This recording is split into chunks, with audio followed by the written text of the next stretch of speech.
From Tally to Cali. It's time to wake up. Wake up! Warchant.com is your ultimate Seminole sports source. And this is Wake Up Warchant, presented by Vitamin Energy. The vitamins. The energy. Now here's Warchant.com's Aslan Hajavandi and Corey Clark.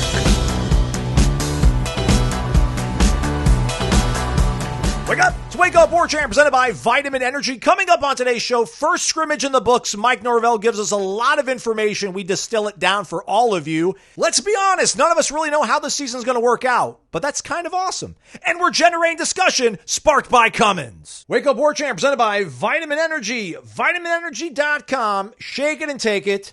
The world's first and only clinically tested, clinically proven energy shot to give you that energy, but the nutrients. That's what makes it different. It's vitamin energy. It's not just a bunch of energy and like sugar. There's no sugar. There's vitamins and nutrients and 260 milligrams of all natural caffeine. The caffeine, the vitamins, synergistically formulated to give you peak performance, help enhance your focus, your mood, immune response, pump in the gym, hydration levels, whatever you want to get better at. Vitamin Energy's got something to help you out. Give them a shot. Warchant.com, the ultimate Seminole sports source. Come home, everybody. Noles just had a scrimmage. Things are getting really real when it comes to Florida State football. We got you covered like no one else. Shout out to our own Corey Clark. I mean, I don't even know what you did. You just you listened to the entire Zoom and then you gave everybody a really nice distilled story within 30 minutes of it being over. Who else does that? Who else does that? Except for Corey Clark. And don't forget, not only do you get Corey Clark when you join On3 and warchant.com, but if you sign up for Warchant today, $1 for the first week plus a complimentary year of access to The Athletic will be included. What are y'all waiting for? Corey Clark, what's up, my friend? What's up, buddy? How are you doing? And I do it because I've got a gift. And not many people have a gift to be able to watch a Zoom and write as quickly as I do and succinctly and get information out there. Like as someone once said, I'm faster than anybody that's a better writer than me. Ooh. And I'm a better writer than anybody that's faster than me. That's awesome. That's not really true, though. That was Steve Rushin, who used to work at Sports Illustrated, who actually married Rebecca Lobo, I think. That's what one of his friends said about him. It's like, Steve, there were guys that were faster than him, but as Steve said, the people that were faster than him weren't any good. And the people that were better than him took way too long. So it's a gift I have, Aslan. It's a gift. If I do want to pat myself on the back, because I can't talk at all.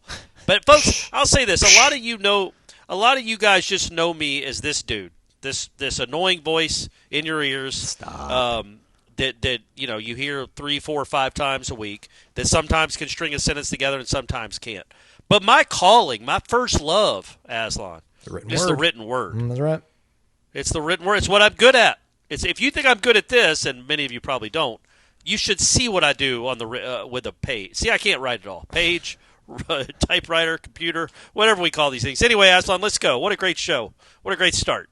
So much self-deprecation out of you, Corey. Very unlike you. But let's get down to it nonetheless. This is going to be a Renegade Express mailbag edition.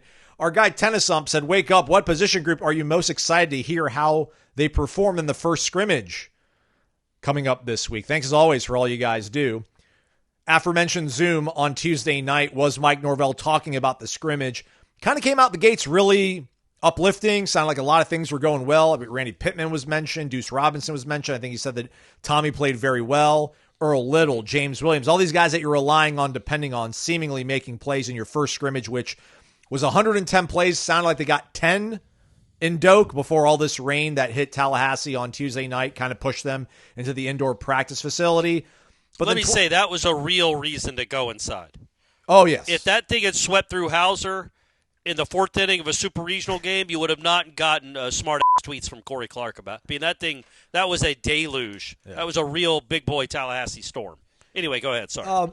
Kind of stinks. I mean, he mentioned it, too. He lamented the fact they have not been able to use a stadium during the spring, and this is going to be their first time to have guys in the booth, guys on the field, communication. They didn't get that opportunity for more than sort of 10 plays. But then he kind of, then kind of sprinkled in some of the things, I guess, that are concerning him. There were some undisciplined play penalties that extended drive, so it sounds like the defense did some stuff that they probably shouldn't have done. So I don't know. He's kind of finding this balance, but I think ultimately he's even, it seems like, waiting with bated breath to see how this all happens when the moment of truth hits, which is kind of what he told us before the season started last year, Corey.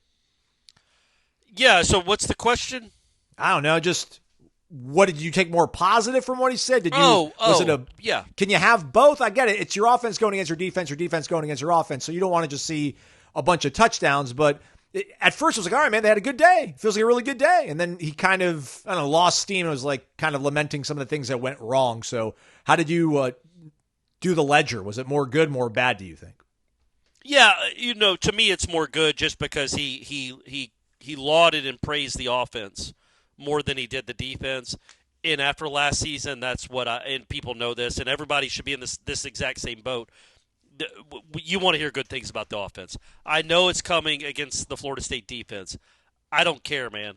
You need to hear good things about the offense. You want to hear about touchdowns and big plays and your quarterback playing well.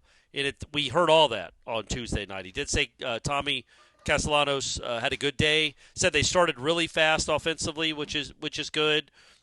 Said Castellanos extended plays with his feet, which is not a surprise. I doubt he was live. Nobody asked him, but there's no way he was live. Yeah. So if anybody got near him, it was whistled dead, but it's hard to even get near him. So the fact that he was able to make plays with his legs and extend plays with his legs, and like you said, Deuce Robinson and Randy Pittman, Norvell said they both had big plays, vertical shots. So I'm assuming those are 40 or 50-yard plays. Mekhi Danzy. All that's good. Right. Yeah. So I was going to get to that. Sorry. All that's good, and you need that, man. You want to hear Deuce Robinson, Randy Pittman, Tommy Castellanos. These are all, I think they've already proven to be pretty good college football players who could be on the cusp of being really good. Like Castellanos, if you made your mind up on him, fine. But he's a serviceable to good with an elite skill at quarterback. Deuce Robinson could be awesome. This could be the breakout season. Randy Pittman, same thing. These guys have done really well, at least pretty darn well, in real conferences their first 2 years of college football. Now they're the guys. They're in their third year. It's a money year, so to speak, and they have a chance to have really breakout seasons in this offense. So you want to keep hearing those names too. Awesome. But I asked Norvell, and I'm not just saying this because I asked the question. It's the answer that was what I'm getting to. But I asked him because he talked about the big plays, and I'm like, yeah, man. Well, I didn't say it like this. I wasn't being contentious with him. But I asked, were there any special plays that were made? You said there were some big plays made. Did anybody make any special plays? And without he didn't have to wait at all. He's like, oh yeah, I meant to mention this, and then he said Mekhi Danzy. And he talked about a play Danzy made. Now, you guys know Danzy was a running back. He's now a wide receiver. He's legitimately one of the fastest human beings on the planet. He's one of the fastest. He's certainly in the top 0.01% for fast football players in college football. He talked about, and he's been moved to wide receiver, he talked about a play he made where I guess it was a short pass. It might have been I don't know what it was. It could have been a reverse. We have no idea. But he said he took a short play, a short pass, I think is what he said. And he goes, I don't know how many yards he actually ran, but it ended up being an explosive play, a 20-plus yard play, where he reversed field. It sounds like he ran all the way across the field. He broke tackles. He forced missed tackles. And it's like, yeah, man, that's good to hear. I mean, maybe. I trust that Malzahn, if Danzy can do it, and it's a lot to ask because he's playing a position he's never played, and there's a lot that goes into being a receiver other than just being fast. But if he could be a guy that they get the ball to out in space, if you just run bubble screens to him and he could go make plays and get good blocking, there aren't many guys that go over 24 miles per hour. There aren't many guys on any football team that are favorites to win a track meet in the NCAA National Championship track meet in their event if they didn't get hurt, which is what Mekhi Danzy was. So that was cool to hear, I thought, right? That's nice to hear. That's a weapon that even if it's not this year, maybe that's a weapon where Florida State fans are excited again going into next season about, yeah, we got these up-and-comers that we've been hearing about that are good, that have been waiting their turn, and they might be ready to take off. Maybe Mekhi Danzy is in the same boat as some of those other guys. Do we think Deuce was the recipient of the tip drill or not? No, it was BJ. It was BJ Gibson. Okay.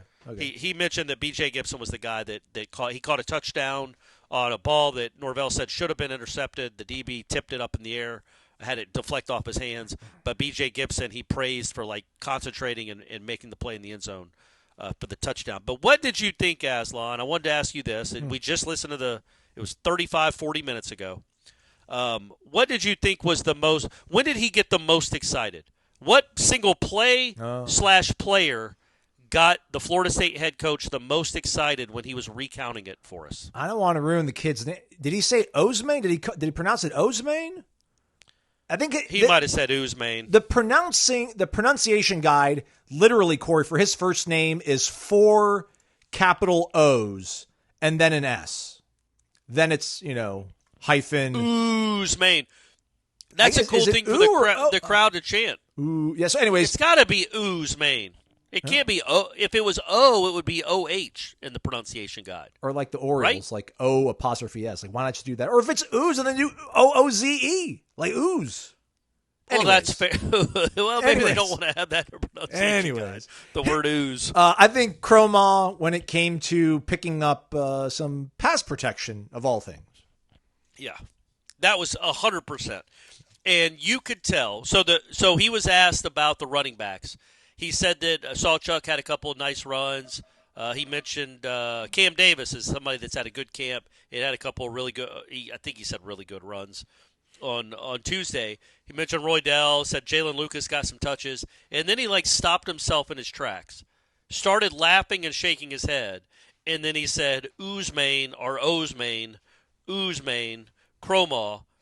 He brought up a blitz pickup, which. Again, that's not the sexiest thing in the world when you're talking about a borderline 5-star running back and you want to know if he can play about picking up a blitz.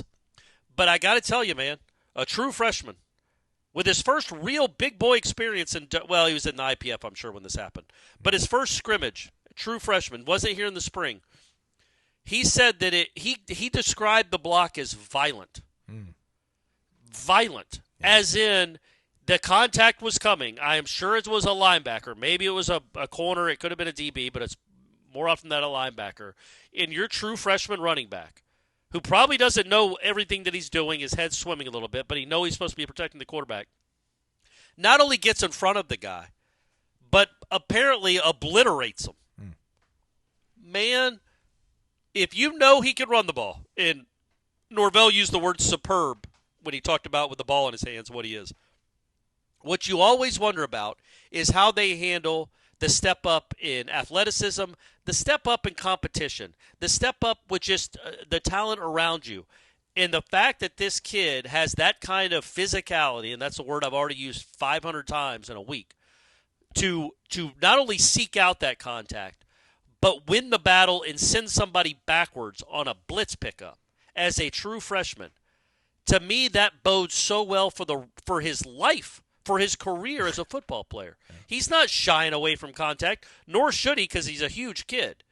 But I love the fact that he uses it like that. And I'm going to bring this up not to, I don't know, man. I'm not trying to demean another player. Let's just say there's another player on this team that when we were allowed to watch practice last year, a young player, was asked to do blitz pickups, and it looked like he had never done it in his life. And didn't really want, and I'm talking about early August. Now he got better as one of the first couple of camps, our first couple of practices. Didn't look like he wanted any part of it. No contact, completely whiffed. Didn't look good doing it. Didn't look real interested in doing it. And compare that, and he didn't have a great year because who did last year? Now compare that to this kid and your head coach going out of his way to praise a block. I think that just kind of tells you how special this kid could be in the eyes of his head coach. Well, that, and I think because he was over the top, Aslan. Yeah, I'm being right now. He was over the top in his praise for that moment. Well, listen, when you've been talking about recapturing an edge for the last 9 months, that sounds like a play that shows you have an edge. So also sounds like it's somebody that was born with one. Yeah. Like you're not having to teach him to play with an edge. And Norvell talked about that. They're trying to teach that. They're trying to make that a taught skill, the playing with the edge and the playing with the urgency and the violence. Well, I don't think you're having to do that with that kid. That kid is not afraid of contact. He shouldn't be, like I said, because he's a big kid. But, man, it's just a good sign. It doesn't mean he's the next Earl Campbell or Dalvin Cook or Sammy Smith or whoever. It doesn't mean any of that. It means he's got a fighting chance, though, because you're not going to have to teach mindset, and you're not going to have to teach, like, hunger and violence, because apparently he's just got it coursing through him. That's such a good sign to have a head coach wowed, not by a long run where maybe a kid fell down or he stiff-armed one kid, but wowed about just what it says about sticking your nose and your face in there like that, being willing to do that, what it says about who you might be as a football player and a person and a teammate. You can learn a lot out of a blitz pickup. You really can, about what a running back's willing to do. And that's the same thing with the DB, man. I say the same stuff all the time about Earl Little. Not that Earl Little's had a great career yet, but the fact that he's 199 pounds and is willing to send people backwards, that says a lot about how he's wired. I think that blitz pickup, that one play, which is the play that he was the most excited about out of any play or moment of the entire scrimmage, says a lot about Ousmane Kromah. They released a video. Deuce, really nice catch. Had to stop, turn around, pull it in. I don't know who 19 is on defense, but they were kind of in phase, but Deuce brought it down. Was it a touchdown? Yeah, no, it was just short. I mean, it was definitely it was within the 10. I think inside the 10-yard line he came down. So 19 was in coverage, if you guys want to look that up. I don't know who 19 is. Sorry, I know it's my job, I guess, but I don't know everybody's number. I apologize. Well, it's hard to know them right now, right? They all changed their numbers so much. Yeah. Let's keep it, I guess, let's give the defense some shine, although we just talked about Deuce and a lot about the offense with Ousmane Kromah.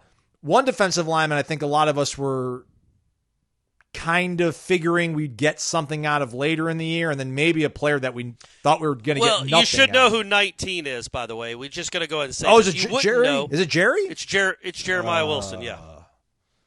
It's Jeremiah Wilson, who might be your best guy. Iron on. And Deuce hit him for a big play, huh? Iron sharpening the iron. Also, that's right. Darrell Jackson got double teamed, it looks like. I mean, he did get in phase, but he got beat.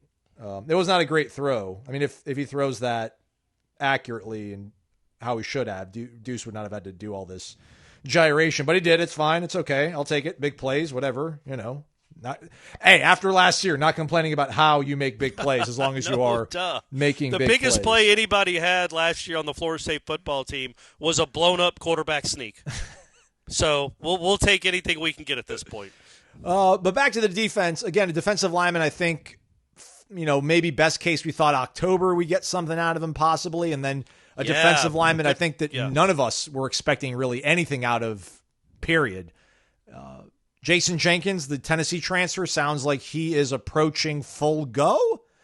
And Jaden Jones, a junior college transfer from, he was in here in 2023. I think he was coming along well after that season, but then injured himself last spring and just hasn't been able to get right. Sounds like he's getting kind of close to right. And I think Mike was asked about when he thought that would be an option or come into focus. But listen, defensive line, there's some pieces, but there's not enough. Those two guys, if Jenkins can be ready to go and then Jones gets healthy and can develop in a month, 2 months time, and that changes the calculus, I think, for some of the things I think about this team. Yeah, it's crazy, especially with Jaden Jones. For the people that don't know his story, and I think I mentioned this last week. Maybe it was earlier this week. They all run together. I forgot he was on the football team. Yeah. And I do this for a living. Like I had just forgotten. I knew he was a JUCO transfer that came in at 23. He didn't play much that year. He wasn't ready to play, and then he got hurt. And it was his second major knee surgery in 3 years. Because I think his last year at JUCO, he did the same thing. Yep. So he was just kind of out of sight, out of mind.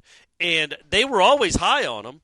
But it's like, they're high on everyone. They don't bring anyone in and say, this kid's going to be lucky to play. They always say positive things about guys they bring in. Otherwise, they wouldn't bring them in.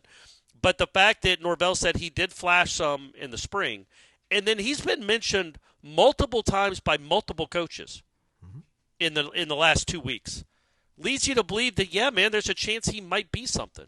And this, to me, is almost like an out-of-nowhere portal entry because I didn't expect him to – I didn't even know he was on the team. And now there's a chance he's in your rotation.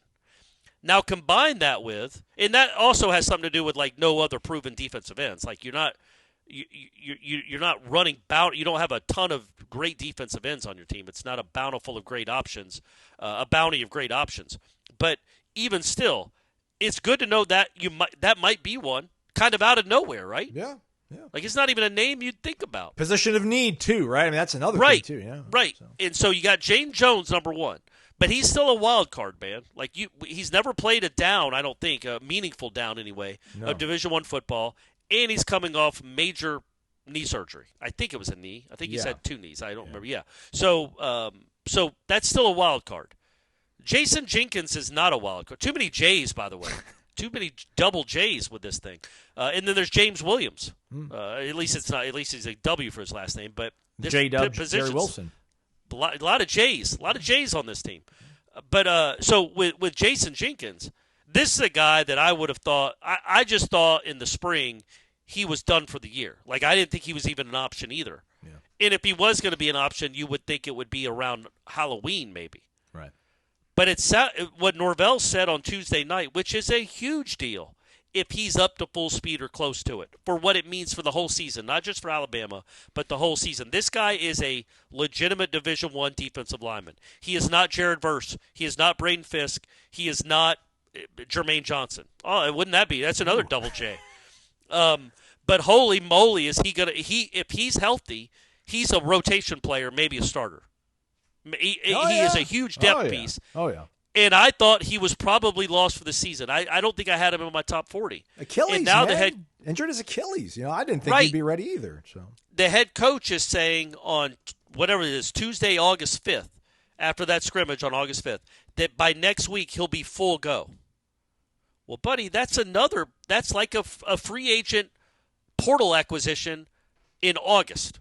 Because that's a guy that I don't think many Florida State fans were expecting to contribute much at all this season, certainly not at the beginning of the year. Yeah. And now there's a chance he's in the rotation against Alabama, and he'll certainly be good to go, from what it sounds like, unless there's not a setback. He'll be good to go for the conference games. That's enormous. Legitimately, that's enormous. I'm not going to sit here and say he's Jermaine Johnson or Jared Verse, but you need Derek McClendon's too, man. You need guys that are solid to good college football players on the other side of the line of scrimmage. They can make plays occasionally, but won't get embarrassed, won't get blown up, and that are grown men and physical. And that's a physical dude that has played a lot of football. So, not at a high level as in that he's been an All-American candidate, but for high-level programs. At least, was he at Tennessee for 1 year or 2? I think he was there for several years. Okay, good. Well, there you go. Either way, that's a big deal to get him, because I just thought it's a big deal because I thought he was lost, but he's not lost. So now you're looking at a defensive end room that has obviously James Williams, Deontay McCray, another 22, 23-year-old kid, Jason Jenkins, 22-year-old, played football, maybe Jane Jones, who's 23 years old probably. Hasn't played a lot of Division I high-level football, but is a 23-year-old mature dude. Norvell said he's one of the smartest players on the team. To go along with who? Who else is it? Darrell Jackson, Diamante Diggs, Daniel Lyons, KJ Sampson. I mean, those guys aren't 22, right? 23, some of those guys, but still, it's, options. But it's a grown-up. It turns all of a sudden with the addition of Jenkins and Jones into feasible options, it turns into a grown-up room and not a bunch of 19-year-olds being thrust into action when they're not ready. These are grown-ups on both sides of the ball. You should be physical at the line of scrimmage at the point of attack because you have grown-ups and at least solid players. So that's good. Hey, if this guy didn't win before, this would have been our generating discussion winner for the week, but since he's already won, you don't get to win twice. So maybe we'll just do it now before we actually jump into the full mailbag. But it's our guy Blue Noel, Corey, on the way out to our first commercial break here. Buenos dias and despertar. That means good morning and wake up in Spanish, being in Miami and all. Anywho, my question is, have you guys ever gone into a season more unsure of what we're going to look like than this one? I mean, more than anything, I'm generally excited about the sheer unknown of it all. New players, coordinators, schemes, even the darn stadium atmosphere. Can this be our Phoenix-like rising from the ashes moment? Yes. Can this be a disaster? I don't think so, but it could be. There's such a wide range of outcomes that I'm nervous, excited, optimistic, and pessimistic all at the same time. What say you? Have you ever been more in the dark about what to expect? It's a good question. Probably not, because the roster turnover and the coaching staff turnover. But I also think this is kind of the way of the world. Like, Florida State's not alone in this. There's a lot of programs that have no idea. Most programs outside of the Texas, like Georgia doesn't know who their quarterback's going to be. Like, there's plenty of teams that know they're going to be good, but they don't know how good. And Florida State certainly falls into that range. I agree. I don't think it's going to be a disaster. I would be stunned if it's a disaster. I'd be more stunned if it's a disaster than I would be if they end up in Charlotte. Yes, absolutely. I would be surprised either way, but I would be stunned if it's a disaster. I would not be stunned if they end up in Charlotte. But yeah, I think it should be cautiously optimistic, however you want to phrase it. I think excited is a good word, because unlike the way it's been for most of the last 4 decades, there aren't a ton of expectations. No Florida State fans are going to be like, I wouldn't think you're going to be white-knuckling every moment of you're not white-knuckling this. I think most people listen to this assume they're going to lose to Alabama. That you shouldn't. Who knows? But I'm saying, you know what I mean? Like, you come off 2-10. We're not surrendering. But it sets the floor so low that you kind of go into this season just hopeful. Yeah. It's not a horrible place to be. It's not something that Florida State needs to ever be doing again. But for one season, it's cool to kind of be hopeful, because there is reason for hope. I don't think it's a blind hope. Yeah. You do have proven coordinators. You do have guys on both sides of the ball that have proven themselves at the college level. And these coaches have kind of proven they can do this when they're given good players. Yeah. So if these players, there really is the range. I mean, I never would have thought last year's team was a 2-win team, obviously, if you'd asked me this question last August 6th. But I would think 5 to 10, 5 to 9 is the range for wins for this team. Yeah, sounds about right. That's a pretty big gap. Yeah. But it's the truth. We just don't know. It's just crazy because, if you're a Florida State fan, 2 years ago, you're going into every game every week expecting to win, and you probably should. I mean, it wasn't a pipe dream. You weren't being arrogant thinking every week that you were going to win a game in 2023. Then you go into 2024, and by the end of September, you're thinking we're probably going to lose every single game. Now you're in this like midfield kind of, if you want to use an F1 analogy, Corey. We're like, we're not Texas or maybe Oregon, although Oregon's breaking in a new quarterback. I guess Penn State's got Drew Aller. We can maybe use them as an example, but you're one of these several teams that's got a whole new kind of reboot, bunch of new players, and you really don't know how it's all going to work out. But you seem to have the level of production, whether it's the players or the coaches and their resume, that like, all right, you're going to go to a lot of these games, and they're not going to be maybe coin flips. It's going to be like a 60-40 proposition that you probably will win. Most of the games are not Clemson and Alabama. We'll see how Florida ends up being. But you're going to be back into just enjoying college football, and you might sneak a game that you might sneak a win that you might not deserve to have won, or you weren't the more talented team. But then you're also maybe going to get your heart broken and lose a game that you shouldn't have lost. But you're going to find yourself on the whole in a much better place than you were last year. So it's going to be just weird to get back into feeling like, all right, I'm expecting to kind of win, but we can lose. So I'm not going to be shocked, but I shouldn't be over the moon if we win this game. So it's a brave new world, it feels like. Yeah, I would compare it to like being, like a Bucks fan the last few years. Yeah. Like, they know they're not the best team in the NFL.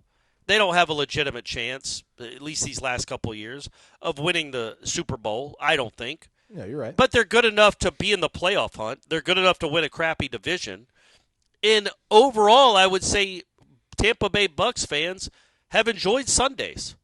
Yes. Overall, like not all of them are great, and you shake your head at times because it's sports and it's sports fandom. But overall, I would say Tampa Bay Bucks fans have enjoyed the last few years. I don't know, 3 years? I know the Brady year was they won the Super Bowl, but I'm saying even after the Super Bowl, when they didn't win it, and then these last couple of years with Baker Mayfield, you knew you weren't going to win a Super Bowl, but it was still an enjoyable fall for the most part. Yeah, 4 straight. That's kind of what I think Florida State should be for this year only. And if somehow they light the world on fire and Tommy Castellanos is a Heisman candidate, Deuce Robinson's an NFL first-round pick, and all these guys play above expectations, then maybe you change your the algorithm changes once you get to October. And you're 5-0 or 7-1 or something when you're going into the Clemson game, then maybe it gets nerve-wracking again. It gets white-knuckly again. But wouldn't we give something for that, Aslan? Yeah, to be nervous going into a game. Yeah. Because there's real stakes on the line. Yeah. Not just, man, you want to beat your rival or you don't want to lose the 7th straight game. There are real stakes. It's fun to play with real stakes on the line. And hopefully this team, and I'm talking about after September, every game they will play will have some stakes, real stakes. That's where you want to be. And I don't think that's too much to ask for this team, just like I don't think it's too much to ask for Tampa Bay Buccaneers fans to think they should win that division. All this talk about stakes has got me hungry. Might need to go to the corner pocket, get some food. How'd trivia go last night, big dog? 2nd place. Okay. Not bad. Not bad. It was all. a tough round. Felt pretty good about it overall. I got 2nd place, so we were happy about that. In the money on the podium for 2 weeks in a row. There we go. We're all sorts of F1 analogies and metaphors on today's show. CPTallybar.com, the website's a Corner Pocket Bar and Grill located over at 2475 Appalachia Parkway. Happy hour going down 4 to 7 o'clock every weekday and then all day Sunday. Can you believe that? Thursday night's bingo.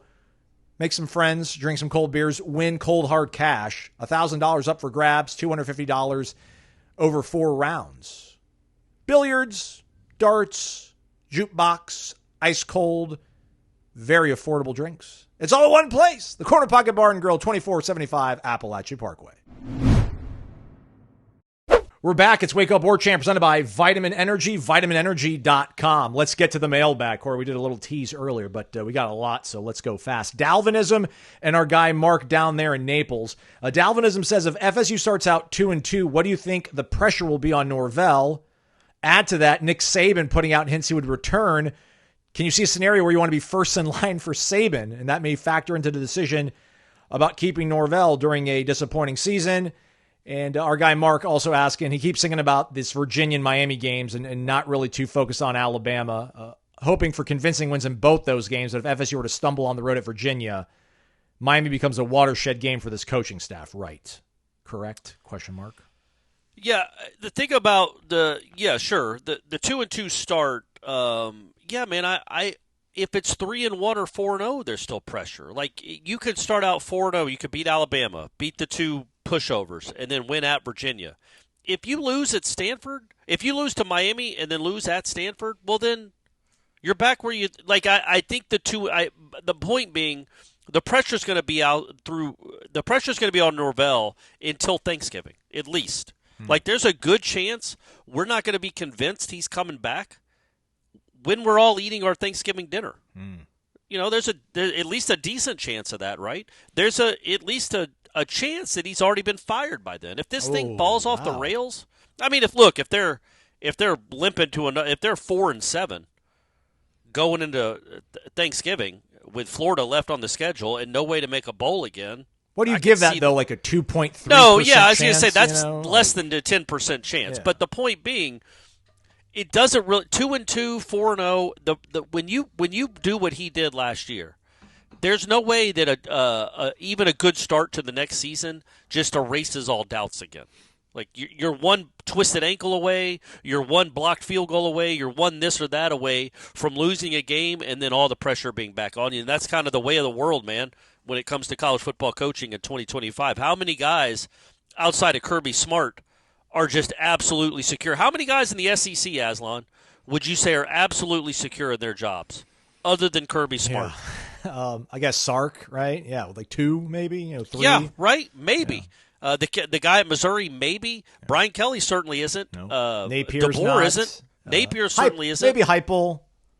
But yeah, to your point. Yeah, but if he goes 5-7, then so anyway, the point being, yeah, I think the pressure's on Norvell either way. 2-2, a 2-2 start wouldn't be great, clearly, because that means he lost to the 2 real teams he played. But if he rips off if he beats Miami in Week 5, well, then you're okay again.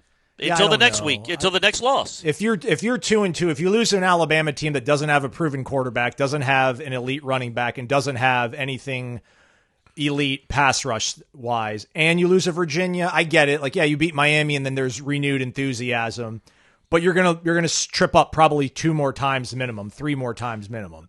Maybe, but I guess the point being, it doesn't mean that the season is a wrap. But just like if he was 4-0, it doesn't mean the season is a success. There's too much left to play. Like, Billy Napier, we thought he'd be fired by Halloween. Yeah. And they went 5-1 in their last 6 games or whatever it was. So, yeah. But I hear what you're saying. You're 2-2. There's the weight of the world is on him going into that Miami game. And if he loses that Miami game to fall to 2-3, it's a wrap, yeah, man, unless he goes on a run, there's a real chance they're looking for a new coach. The problem with Saban, if you think this is a problem or not, Aslan, is he's 73. I do not care. That's pretty old. I mean, heck, you could be president at 80. Yeah, man. So you could run a college football program at 73. But, I don't know if he'd even be interested in 73. So he's 74 for his first season with you. I don't know. Maybe we should jump to this question because maybe it kind of feeds into the Saban thing. Our guy Kingy, 74, let's talk long-term strategy. If Clemson and North Carolina leave the ACC, does this better FSU's money and position for playoff position? If both schools leave, does the ACC still become branded as a Power 4 with an auto spot in the ACC championship? Secondly, if they both leave, I would expect FSU revenue from viewership to increase, as Clemson was the next closest in ratings to Florida State. Would this make up enough money to offset leaving for one of the bigger power conferences? If you have at least one AQ, you're only a few $1 million behind the other teams. Could you be in a better position than leaving for those conferences? He thinks the Big Ten would be a mistake. Wouldn't that be like the ultimate like rope-a-dope? Get Clemson and North Carolina to bounce just so then you can have all the money? And then an easier Gotcha. path. Yeah, enjoy Ann Arbor. Do you think Saban... Enjoy all the Lafayettes in Indiana. Enjoy all of them. We're going to be here counting our money in the ACC, getting to beat up on Virginia every year. I don't think Saban has hinted that he does want to come back. Maybe I missed it, but I don't know what he would come...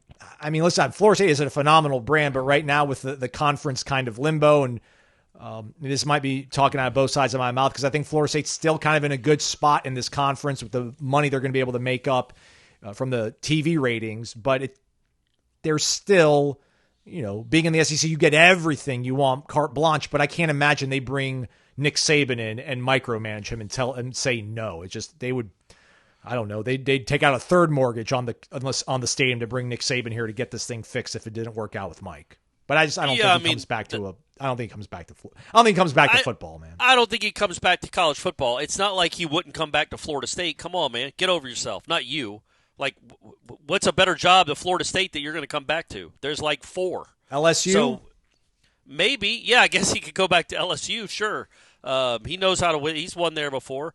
But Florida State is on par with LSU. Let's not kid ourselves. They're very, very, very similar programs. In fact, Florida State's been better for the last, let's say, 4.5 decades than LSU. I agree. Not by much, but they've been better. Last half decade hasn't helped all that much, but either way. I beat them twice in the last half decade, but yes, overall, it's hurt. Yeah, but that's right. Good point. They always beat LSU. Yeah, man. Going back to the question about the conference, look, man, I can't imagine a scenario where Clemson and North Carolina bounce and Florida State's left. Like, if Clemson and North Carolina are leaving, to me, that's the last legs of the ACC being a Power 4. Florida State would be on that train with them out of town. I would think. The theory is a fine one, though. If the ACC kept its Power 4 spot in automatic qualifying, it would be easier without Clemson to get into the playoff, and you'd be making more money because that's more eyeballs. You'd be the absolute, undoubted, unquestioned belle of the ball, so you would get all the rewards for that, but you're still in the ACC. So have you really won? Like, what's the ultimate goal here? Is the ultimate goal to get to the playoff, Aslan? Yes. Or is it to be in a real football conference? Get to the playoff. Over everything else? Yes.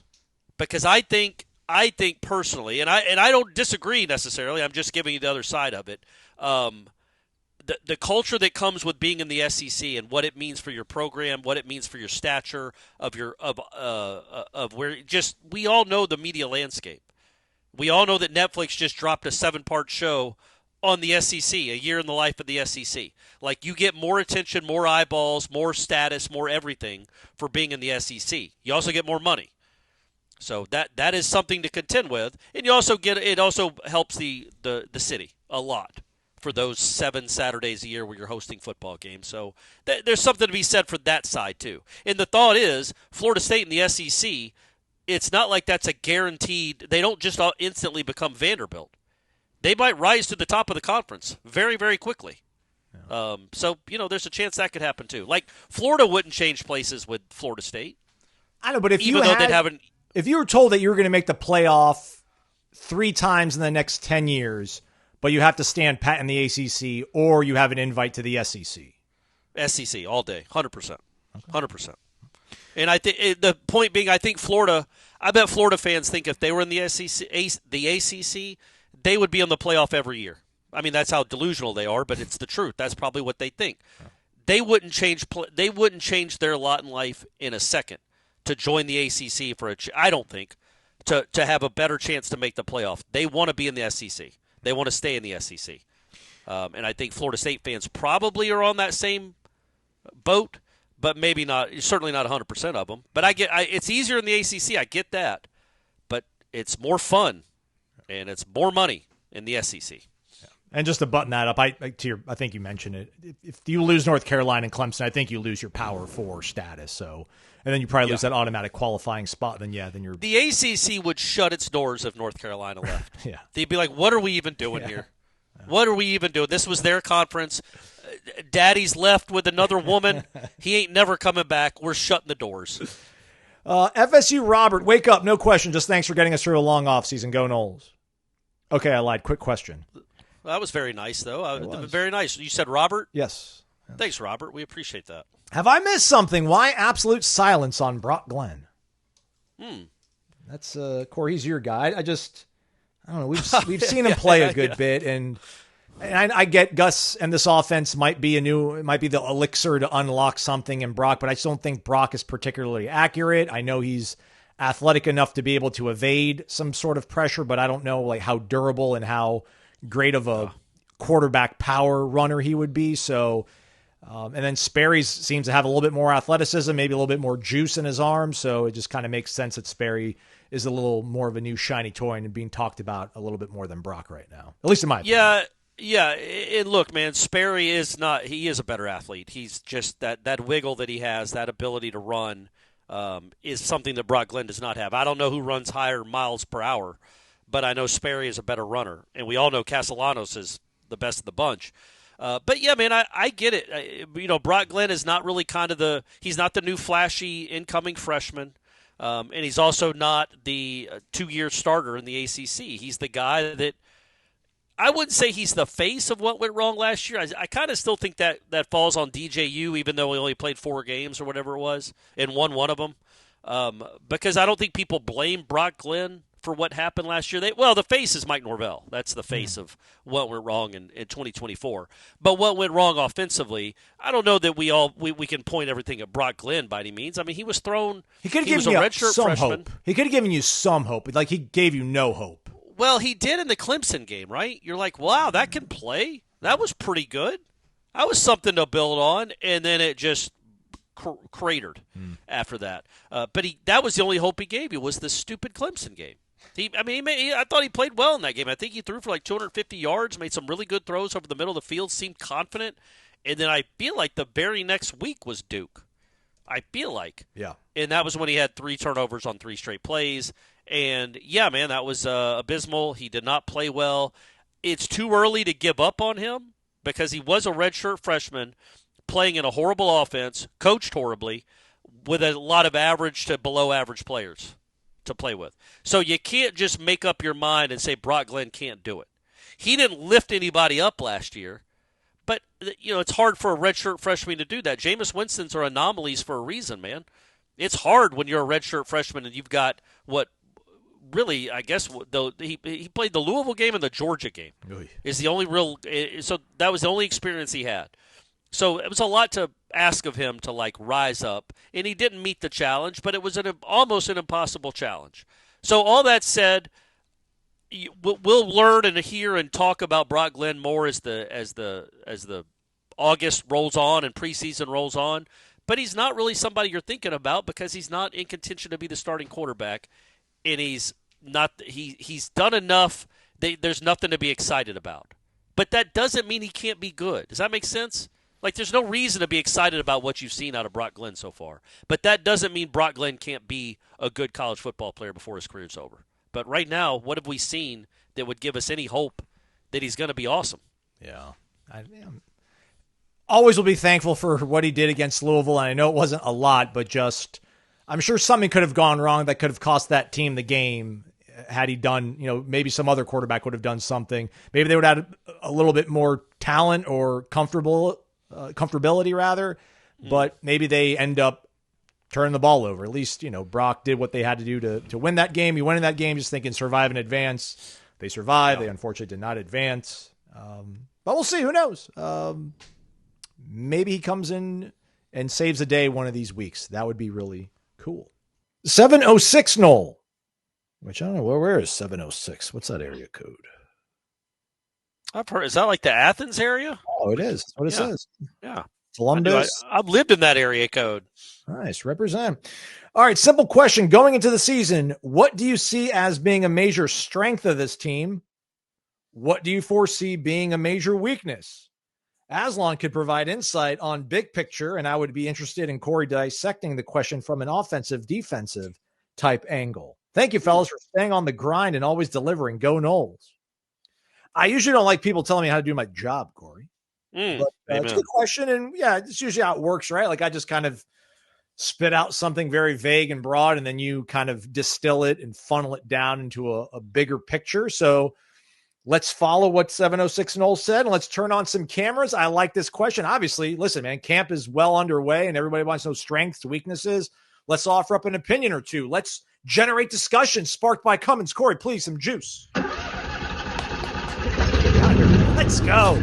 Give it a follow on Instagram. Cummins Lifestyle. It's one word, the own in line of products. It's portable, reliable, quiet power. Portable generators for your RV, generators for your boat, and they actually have generators for your house as well, but that's not the own in line of products, but it's still Cummins, and it's all awesome. Give them a follow on Instagram and see how you can integrate all those things into your life. All right, Corey, before we get to that, though, the question and featuring it and answering it, we do need to get to housekeeping from last month and to give away some Cummins swag. This is what it's all about. The best question every single week gets into a monthly drawing for a gift bag, and then the grand prize drawing at the end of the year. We only had 2 people in July because I was gone one week and then there was nothing going on another week. So we're not going to spin a wheel. We're just going to flip a coin. We've got a guy, Jaronol 1518 and PJ Knowles 09. I guess we'll give Jaronol the heads and PJ Knowles will be tails.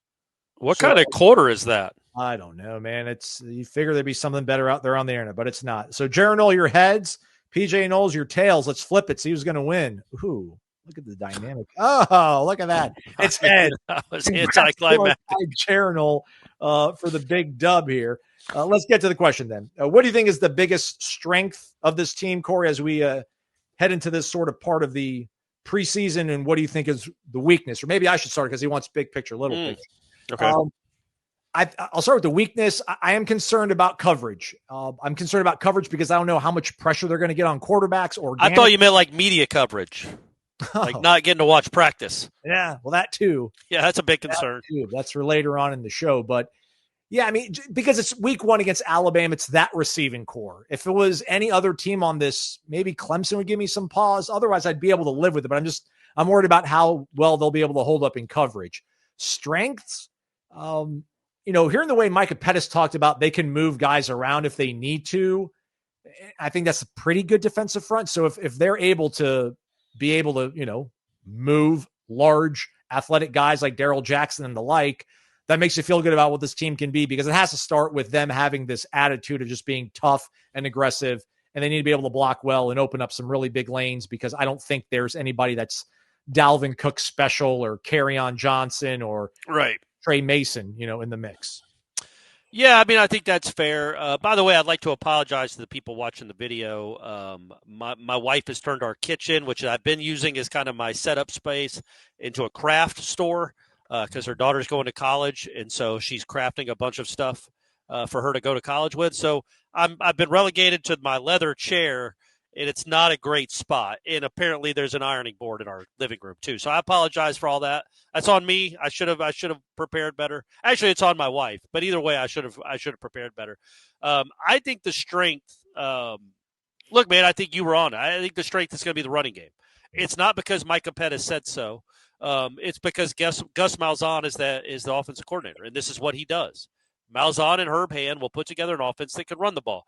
They're not going to run for 3 bills against Alabama probably, but over the course of the season, I think they're going to have one of the better running games and the running attacks in the ACC, which should lead to more than 2 wins. And it's obviously going to be better because they had the worst or one of the worst rushing attacks in the country last year. It's going to be better than what it was, but can it be good? Not just better because Childs High School has a better rushing attack. Can it be good?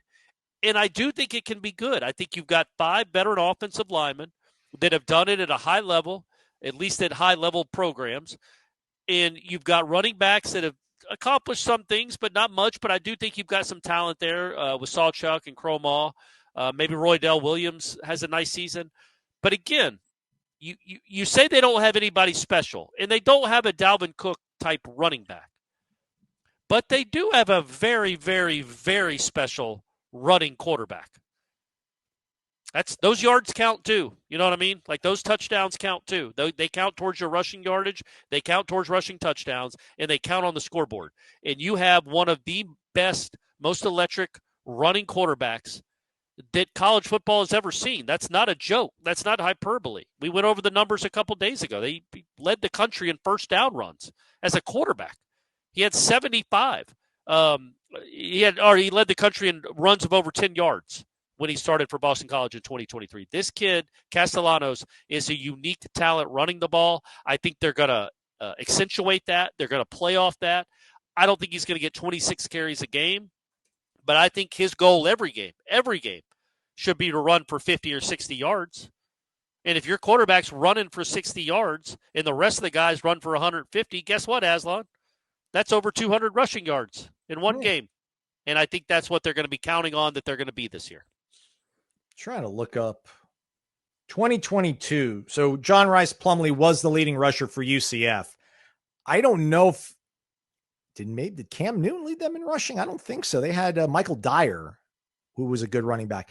I just don't know how often Gus has had an offense where his quarterback has been the leading rusher. Not to discount how potent and lethal Tommy's going to be, but I think there is something that you're going to lack by not having, like an elite running back. But maybe this offensive line, with the amount of football they've played and how experienced they are, maybe they can just create really big lanes that anybody's going to be able to run through. Or just, don't you think like the threat of Castellanos in itself, if your best runner is your quarterback, that in itself is going to create running lanes for the other guys, because so much of the attention of the defense will go towards the quarterback. They're going to think he's going to keep it. He's going to fake like he's going to keep it. They're going to be so concentrated on him that it should open up running lanes for guys that aren't Dalvin Cook. I totally agree. I guess my malfunction is I want to be optimistic and hopeful. I just feel like sometimes we talk about Gus like he's absolutely bulletproof. And listen, man, he's, every year when he was at Auburn, they would lose 3-4 games, 5 games sometimes. They would lose to teams they shouldn't lose to. So and I don't think anybody's watching this and getting good vibes and thinking that it means they're going to go 12-0, but there's got to be something that's, it's not, everybody's here for a reason, and it's not like all positive. I don't know if that makes sense, but I just know this is going to be a total seamless. Everything is going to be at peak performance. Gus is going to be at his peak performance as a play caller. He's going to have an offensive line that's better than he's ever had. He's going to have a quarterback that opens up all these other things. I don't discount that there's going to be good things based off just Tommy Castellanos' presence alone. but people figure things out over the course of a season. Hopefully it's only 2 times a season they get figured out and they still end up in Charlotte. Yeah, for sure. And look, nobody's saying that Malzahn is a Hall of Fame coach. If they had a coordinator Hall of Fame, he'd be in the running, though, right? Like all he's tasked to do here is not win games. It's just to move the ball and score points. He's always been pretty darn good at that. Wherever he's been, almost every season he's had, and he's played in tougher conferences than the ACC. So my confidence in him isn't that he's going to turn this into a national championship team, but it will be a competently run offense. In a running offense, it will both versions of the word run there. It'll be run well. They will also run the ball well because that's just what they do. That's what he's always done. And I think he got to be kind of a GM. He came in early enough in late November, early December, before the portal was open, that he got to be a GM and kind of handpick what guys he wanted for his offense. He wasn't thrust into this personnel. He handpicked it. Now, he didn't handpick it from the best players in the country, but he got who he thought could fit his offense. And, a running quarterback, Sawchuk, I think, is a big deal. That's a guy that's done it. He's a physical runner. Even if he's just keeping the seat warm until Kromah is ready, that's a big deal to have a guy like that. And look, I'm not saying that I think they're going to be the best running attack in the country or the best offense in the country. But when I look at this team, the one thing I have the most confidence in, out of everything, is Gus Malzahn and Herb Hand's ability to put together a competent running attack. So that's why I think the strength of their team is going to be the rushing attack. It doesn't mean they're going to be the best in the country or the best in the conference. They will be decent at least at it. We don't know if they're going to be decent at anything else. Like, we think Tony White's awesome. We think he's a really good coordinator. I don't know if they're going to be very good on defense. That's more of a mismatch of personnel. This seems like handpicked by Malzahn, a bunch of free agents, mature 23-year-old guys, a 21-year-old quarterback that he's coached before, all there for him to kind of use. So I think it'll be pretty darn good, the running attack. And hey, don't at me when they only run for 100 yards against Alabama. I don't care. This is over the course of the season. We will look back at 2025 and say that we'll say the strength of this team was the rushing attack. By the same token, real quick, not to be that guy, but they're going to probably be able to do a lot of damage against East Texas A&M and Kent State. Yeah, come get some Kent State and Wake Forest. So I feel like the odds of them having a 1,000-yard back are probably better than most people would think. But if you make your bones, if you get 480 yards or like 500 yards in those 4 games, then it's like, well, shoot, that means you're only going to get less than 500 maybe in the remaining 8. So not ideal. You're talking about one particular running back. Yeah. Hey, what? You can't be great all the time, Aslan. Yeah. Oh, it's a long season. It's just it averages out to I think it's going to be a good running attack. Do not discount that at all. I agree. All right, that's it for the generating discussion part of the show. First winner of the month. You guys can all get involved, and the ladies. Go to warchant.com, be a member, tribal council, put your question in the Renegade Express thread, and then just make it a really good one, and we'll feature it here on this little old show. Decisions. Power or speed, quality or quantity. How about both? How about all? You don't have to sacrifice anything when you choose Brunt Workwear. You're not only going to get durable, well-crafted, resilient workwear, but also really stylish choices that allow you to go ahead and pivot right from the job site to your kids' activities, running errands, or meeting up for drinks after work. And since Brunt Workwear is geared for you, the real worker, they know you got no time to waste. You need those work boots to deliver once you get them in the mail and you lace them up. So enjoy the peace of mind of work boots and gear that are ready to go right out of the box. Got that broken and comfortable feeling day one to give you the comfort and security you want. Use the promo code WAKEUP. I'm going to say it one more time.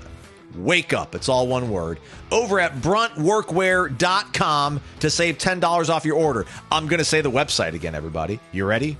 bruntworkwear.com. Use that promo code to save $10 off your order. We're back. Wake Up Warchant. Vitamin Energy. VitaminEnergy.com. Presented by. Second generation, Noel Corey says. Random. But if I told you that you had a guaranteed first-team All-American cornerback committed to you. Now, he's not going to be involved in your run game. He won't do double duty. He's just going to strictly play cornerback for you. Right. Okay. How low of a percentage would you risk sacrificing him for a chance at an All-American quarterback? Would you sacrifice the cornerback for a 10% chance at the quarterback? Would it need to be higher or lower? So I assume he's talking about like a proven All-American college quarterback, right? Yeah, he says, yeah, All-American for All-American. Yeah. Yeah. So, well, look, man. But he's not guaranteed to be an All-American quarterback. There's just a chance you would then lose. No, I thought it was the chance that you would get him. I thought that was the question.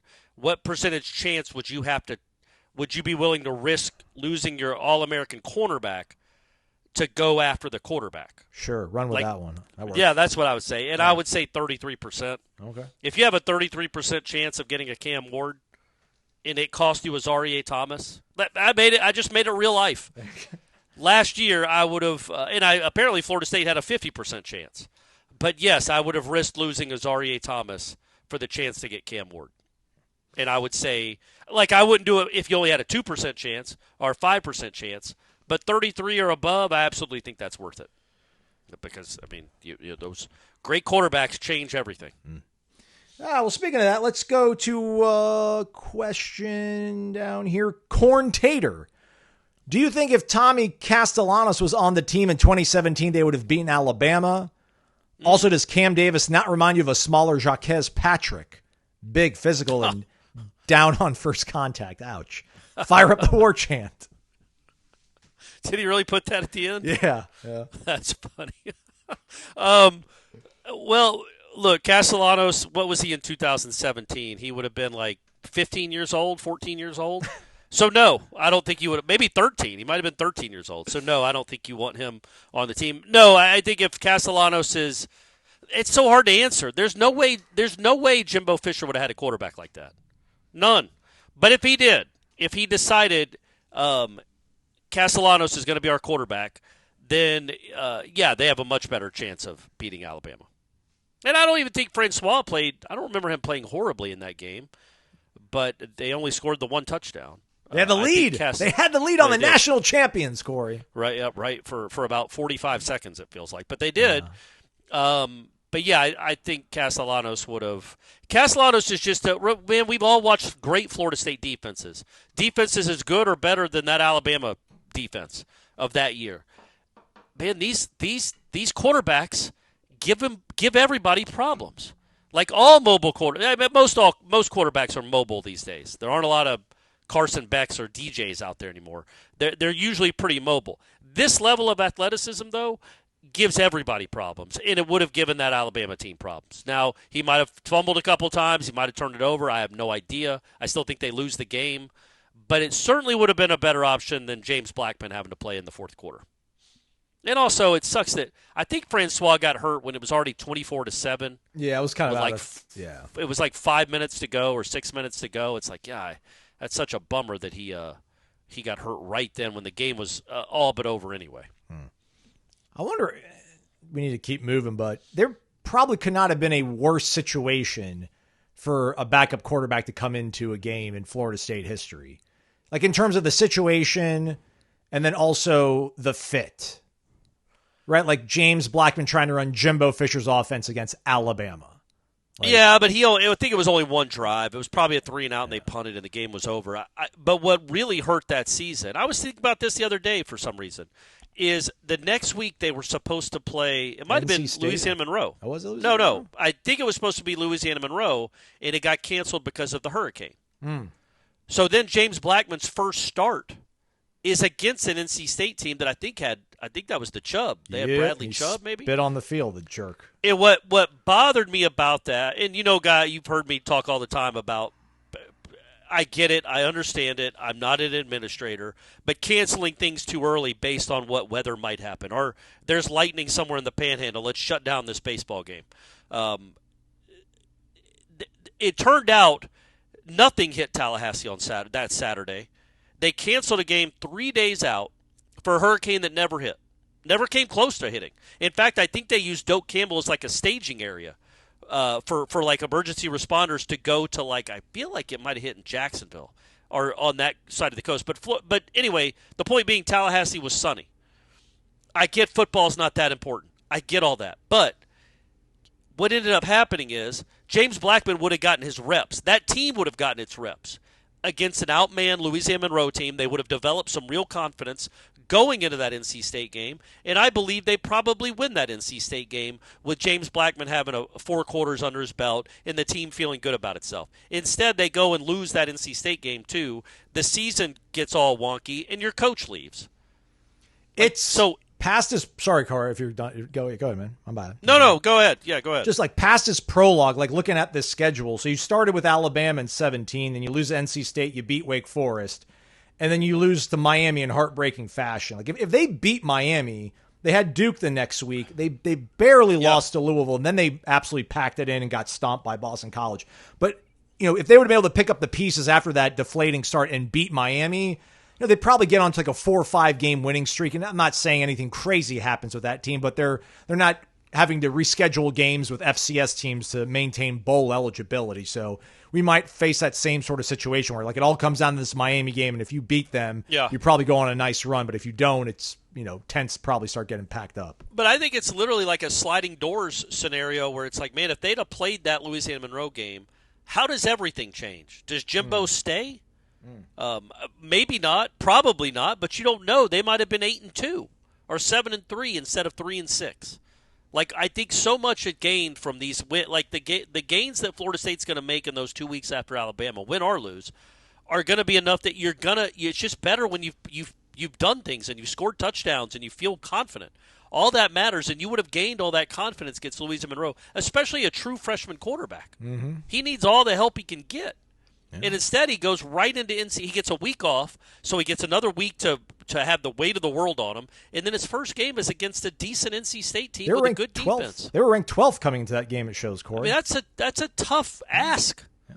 That's a really tough ask. And in hindsight, they canceled a game that shouldn't have been canceled and completely derailed the season and maybe derailed Florida State football for a long time because they canceled a game on Tuesday or Wednesday. I think it was Tuesday night. And then by Saturday, it was clear skies. Nothing. No, I don't even think – I can't remember the hurricane. I don't remember where it hit. I know it didn't hit Tallahassee to where that game shouldn't have been played. I think it might have been Irma. Maybe about Irma, and Irma hit Tampa instead. But speaking of Jimbo, our guy T. Ferguson 904 says he's serious. Okay. With Jimbo re-entering the ACC world, the passage of time healing old wounds, would it be crazy for FSU to consider turning to their old fling if Mike fizzles out? Facilities are upgraded, for better or worse. School boosters are spending money and resources that Jimbo is seemingly desperate for. We know he can recruit at an elite level. What more do we want than talent acquisition in this time and age? Best case scenario, Mike gets it together, obviously, but a reunion sounds better and better with each abysmal season. Well, you've only had the one. Yeah. You've only had the one abysmal season. Now, let's see what this one is. But your head coach did just go 13-0 2 years ago. So it's not like he's been stacking abysmal seasons on top of each other. And I would say this, man, I get it. There was not a lot. There was a lot of there's a lot of wounds from that breakup. It wasn't pretty. It was acrimonious. Like there wasn't. It wasn't a conscious uncoupling. They were very mad at each other, especially Florida State fans and administration at Jimbo. But it's not like where he went, he tore it up. Yeah. Like, why would you want to go hire a guy that A&M just fired? Yep. Like, say his name isn't Jimbo Fisher. Say it's Gene Chizik or it's Ed Ogeron. Yeah, he won a national championship, too. Yeah, but he won it for you guys. But you're right, to your point. Like, I don't think anybody at Auburn, if Hugh Freeze doesn't work out, nobody at Auburn's like, bring back Gene Chizik. But also Gene Chizik bring back Gus Malzahn. No, I think people would like Gus to come back at least way more than Gene Chizik. Gene Chizik laid an egg. Sure. He went 2-10. That's the thing. Like, yes. Jimbo, like, whatever. They had 5 wins, 5 or 6. He did beat Florida. Yeah, they were 5. They were 5 and 6. They beat Louisiana Monroe or Delaware State and the bowl game, Southern Miss. But yeah, I mean, he never gave you that indignity of like a 2-10 season that whatever. It might have been 3-9 that Chizik did, and then obviously 2-10 with Norvell. But I agree with you. And listen, you're not going to find a bigger Jimbo honk than me, but it feels like whatever he had, his edge, if you want to call it that, it has been kind of lost. But I don't know, maybe a few years away from it and being humbled a little bit might unlock something in him. But talking to guys that have covered him for such a long time, he doesn't strike them as a dog that's going to learn new tricks or a tiger that's going to change its stripes. I mean, they gave him an out because A&M was ready to fire him after the second to last bad season he had, and so his answer was to hire Bobby Petrino, who, and still be involved in the offense. Like, the problem with Jimbo has never been talent acquisition or evaluation. Look at all the guys A&M put in the league when he was there. Look at those recruiting classes, man. He has always been a standout at that. His offense was horrible. Yeah. He had all that talent, and his offense was a disaster. And he had great offensive linemen, and they always sucked. They were always like 90th in the country in scoring or total yards. They would score 19 points a game or 16 points a game. They were always close. They didn't get blown out. You guys know that refrain. That happened a lot at Florida State too. He never modernized himself to catch up with what football is now, and he got completely passed by like he was a car stalled on the interstate. And he never adjusted. So if you could get, and I know we're speaking completely outlandishly, I don't know if Florida State would be interested in that at all, but I wouldn't be convinced that he would be willing to change his ways. And if he's not, you're not getting 2013 Jimbo. That's not who's coming. He ain't bringing Jameis and LaMarcus with him. You're getting 2023 Jimbo, who got fired at A&M.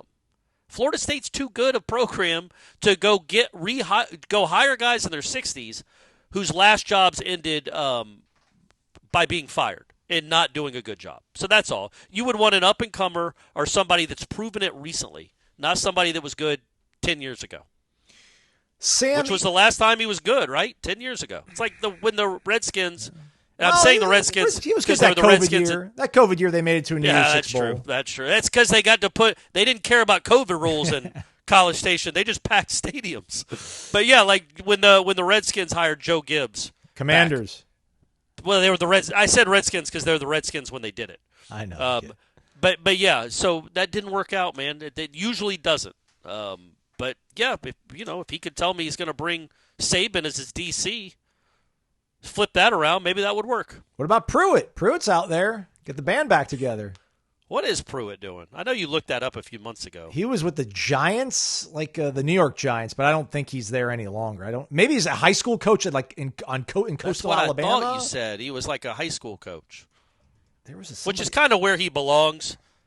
Great, almost a savant-like defensive coordinator, but not the personality to be the face of a multi-million-dollar organization, clearly.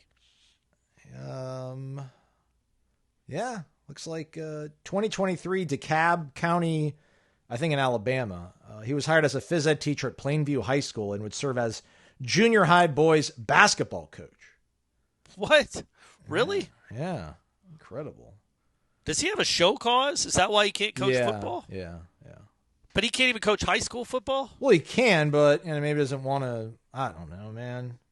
Wouldn't that be awesome? You have a national championship defensive coordinator at your high school, and you're the head coach, and you're like, Jeremy, you got anything you see? He's like, no, I got a JV basketball game to go to. Sorry, buddy. Good luck. Sam E. Knoll, we've done this one before, but maybe we've changed our mind. Wake up, guys. I asked this on the Tribal Council already, but I was wondering your take.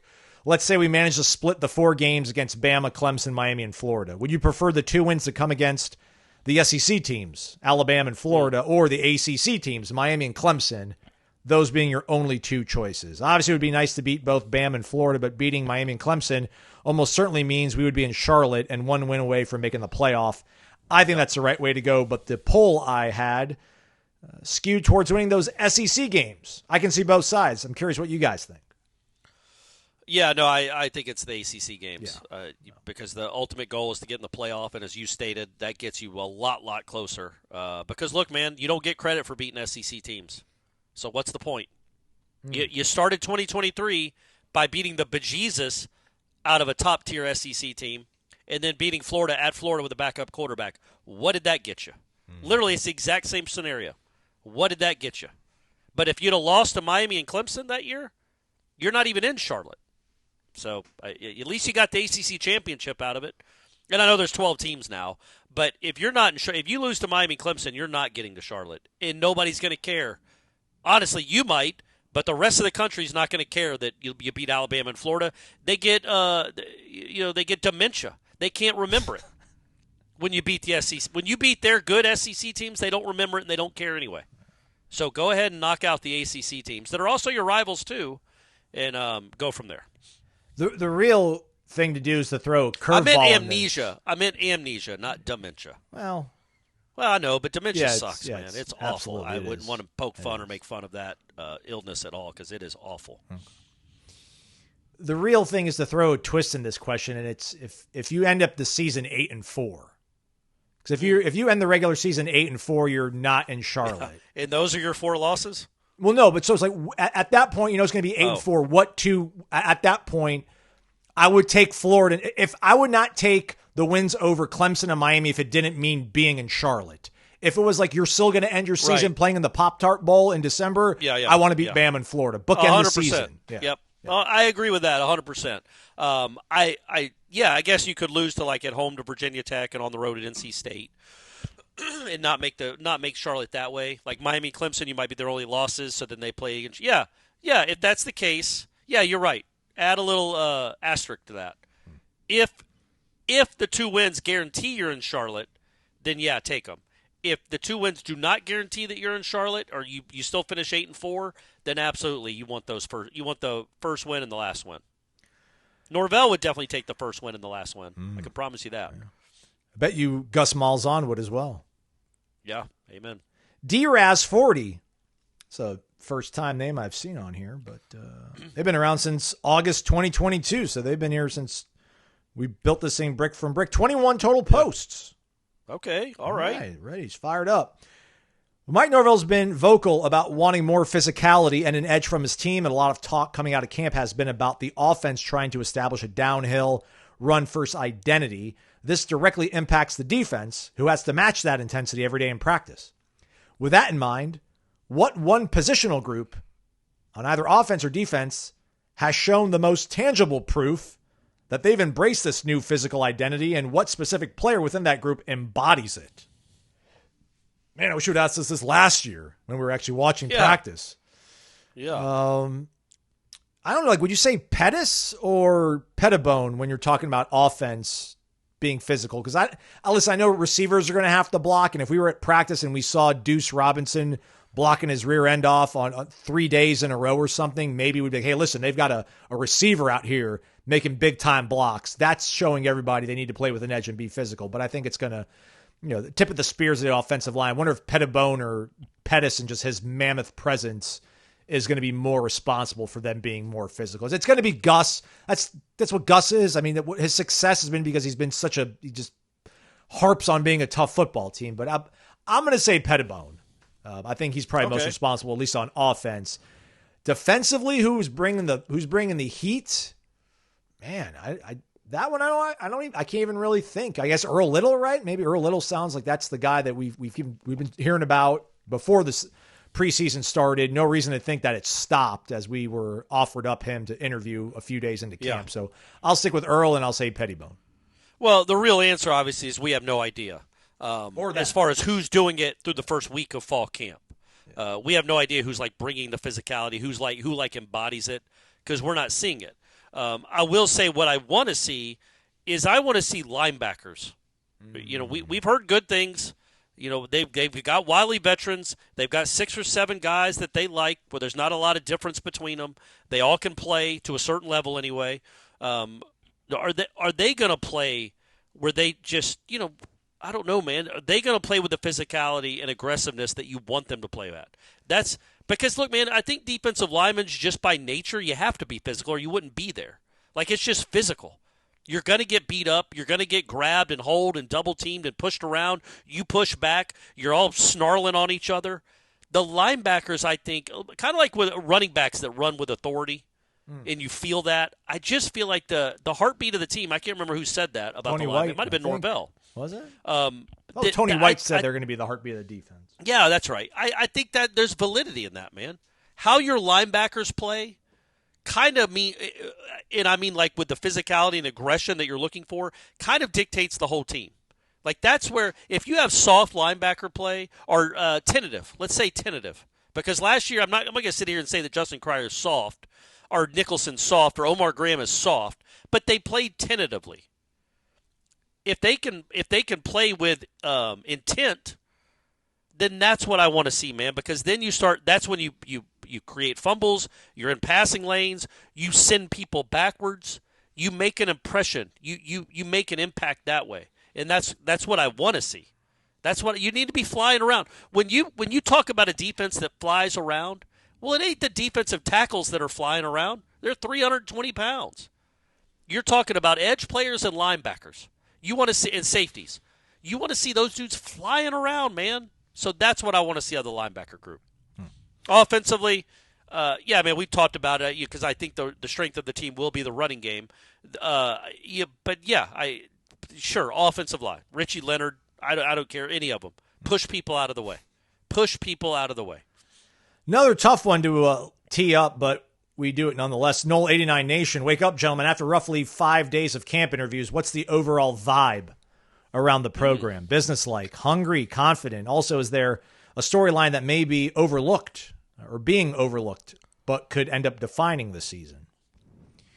I think it's businesslike. I mean, there's perhaps a quiet confidence, but there's not a palpable, oozing confidence. I think they're all trust. I think these players trust this coaching staff, and they all do get along. So it's like, let's just all do our jobs. Let's try to get better. I know it's really cliche, but like I really think it's the whole 1% better every day. Let's put in all the work. And we believe in the coaches. Like I believe in you that I'm lining up next to, and the other guy that's lining up next up to me. So it seems like a more business-like, like let's just do everything right, and then we'll get to enjoy it once the season starts. And I think the word I will use, as you can probably predict, is that's a mature attitude. And I was thinking about this while I watched one of those episodes of the Netflix SEC, and they were showing coaches screaming before a game in the locker room, like getting them all fired up, like Beamer. None of that matters, man. It just doesn't matter. And Beamer had a nice season. I'm not trying to diminish what he did, but it doesn't matter. Like what matters is how you approach the game Sunday to Friday. We all know you're going to be fired up on Saturday. That's what you're there for. You're and there's millions of people watching you. You don't want to embarrass yourself. You're of course going to try hard on Saturday, but what are you doing Sunday to Friday to get ready for it? So Mike Norvell's speeches about whatever he's going to be saying before a game or at halftime, they don't matter as far as like, coach got me fired up, now I'm ready to play. No, man, what wins you games is what you do Sunday to Friday. And that's what excites me about this team, as I've said, is they do have a really mature approach where I think they understand that. Like Micah Pettis isn't going to be, he's not going to be all over the place like a roller coaster, depending on if Coach Norvell has hit another octave or not. He's kind of even keeled, man. You know what I mean? Like he knows what he has to do. He knows what kind of work he has to put in. He knows how he has to work between now and August 30th to get ready for Alabama because he's been doing this for 5 years. All those linemen have. Most of the guys on the team have.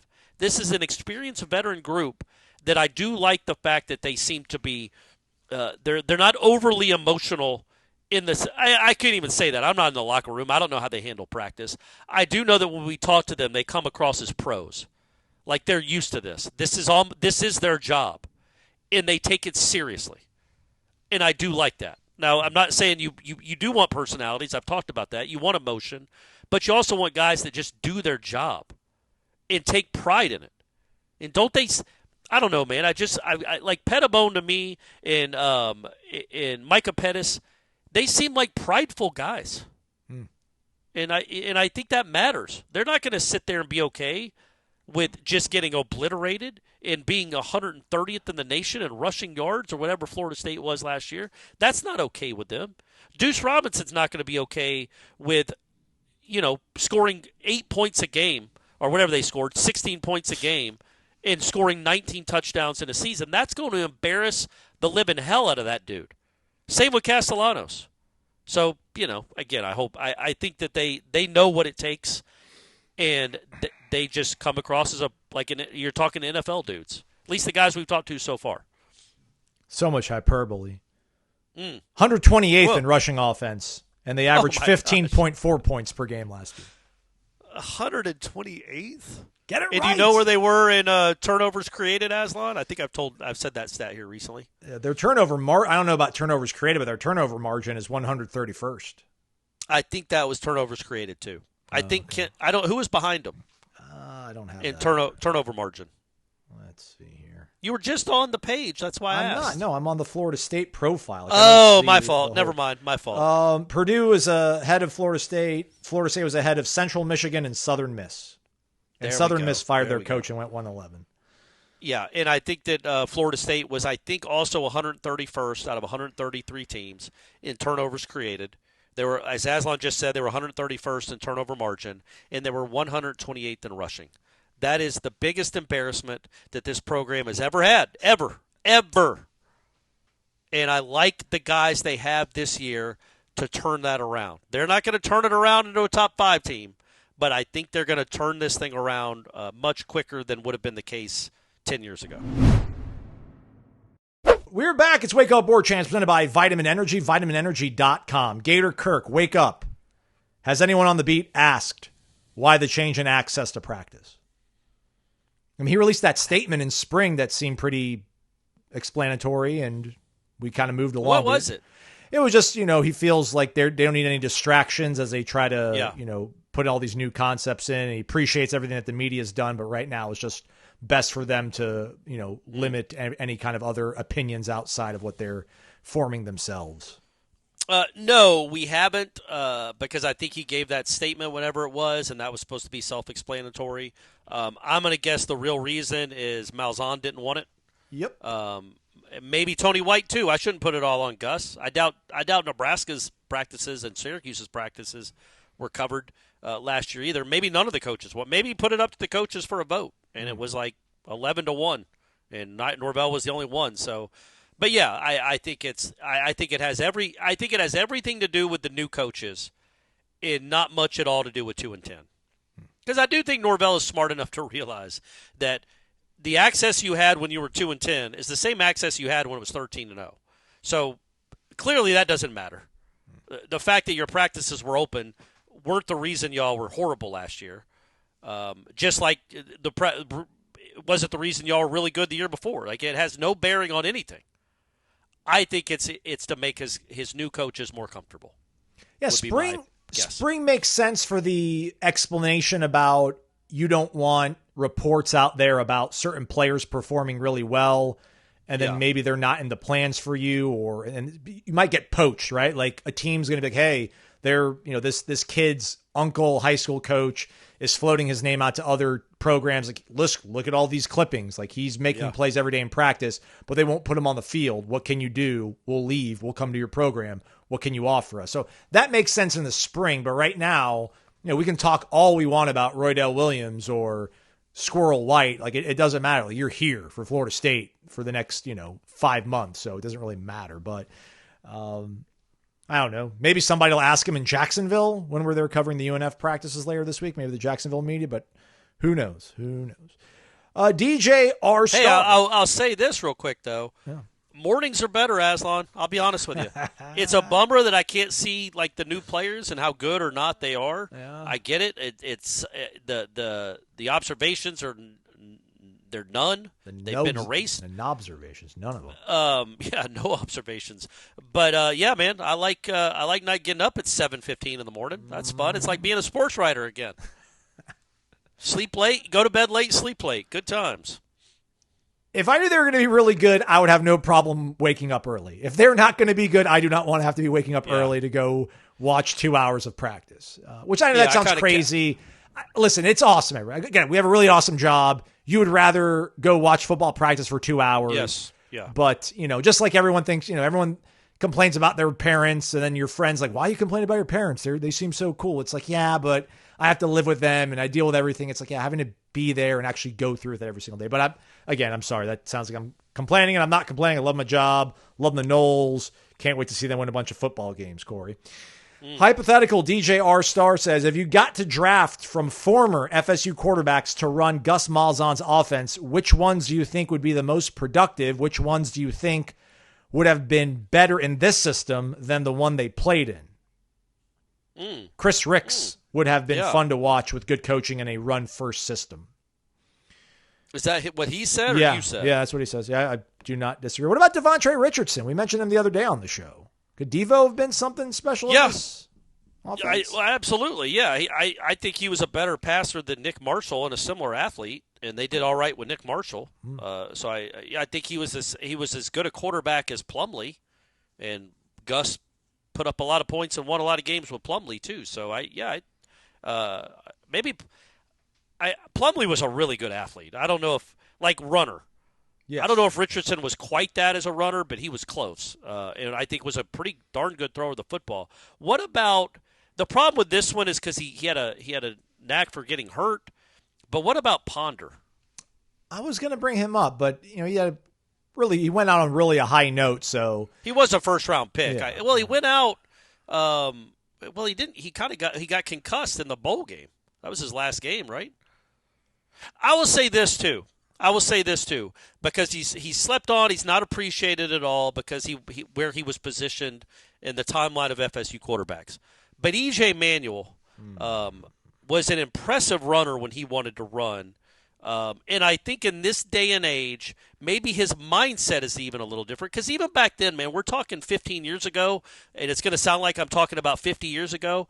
I do think, I'll put it in quotes, athletic quarterbacks wanted to prove that they were more than just runners.